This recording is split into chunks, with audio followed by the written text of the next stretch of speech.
احمد بلال صاحب سے بھی اس کے اوپر پوچھ لیں. ہمارے پاس لمبی ایک لسٹ شروع ہو جاتی ہے آئی جے آئی سے یا نواز شریف کے سیاست میں آنے سے.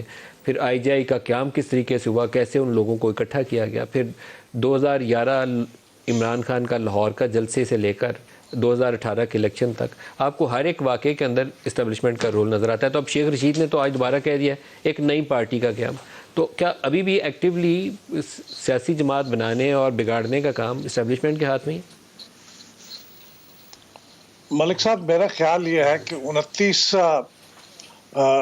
نومبر کے بعد جو تبدیلی آئی ہے اور سابق چیف آف آرمی سٹاف نے خود جو کچھ کہا تھا کہ اب ہم نے ایک فیصلہ کیا ہے کہ اب ہم ملکی سیاسی معاملات میں فوج دخل اندازی نہیں کرے گی، تو میرے خیال میں جب تک کوئی اوور ویلمنگ ایویڈنس ہمیں اس کے برخلاف نہ ملے، میں ذاتی طور پہ تو اس پہ بلیو کرنا چاہوں گا کہ فوج اب اس کے اوپر عمل کر رہی ہے اور دخل اندازی نہیں کر رہی ہے.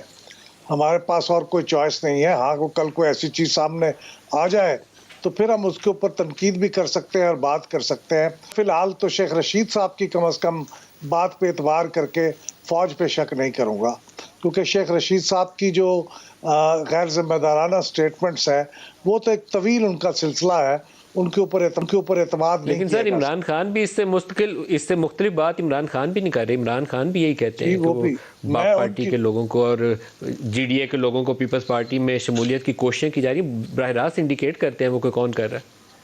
جی میں تو آزادانہ ایویڈنس کی بات کر رہا ہوں. عمران خان صاحب تو چونکہ ایک معاملے میں پارٹی بن چکے ہیں اور وہ اپنے آپ کو چونکہ اگریوڈ سمجھتے ہیں، وہ الزام لگاتے ہیں کہ ان کو ہٹایا گیا ان کی مدد سے، تو وہ الزام لگاتے ہیں.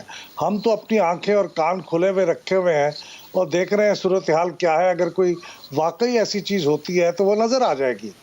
اور بالکل صحیح کہا کہ ابھی تو 3 مہینے بھی نہیں ہوئے، یا اس میں تھوڑا سا وقت بھی دینا چاہیے. چیزیں خود بخود اپنے آپ کو پریزنٹ کر دیں گی کہ کیا ہے. لیکن اس اثنا میں اپنی فوج کی انٹیگریٹی کو اور اس کی جو پروفیشنل حیثیت ہے اس کو پروٹیکٹ کرنا میں سمجھتا ہوں ہم سب کی بڑی ہائی پریارٹی ہونی چاہیے.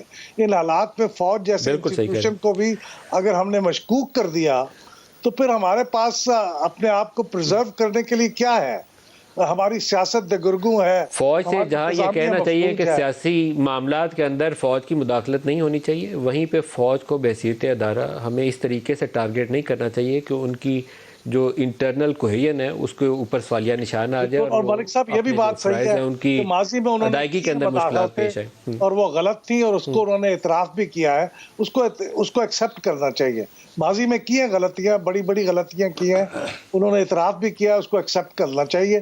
لیکن آئندہ کے لیے جب تک کوئی چیز سامنے نہ آئے ہمیں میرے خیال میں محض شکوک و شبہات کی بنیاد پہ اپنے اس انسٹیٹیوشن کو اوپر الزامات نہیں لگانے چاہیے.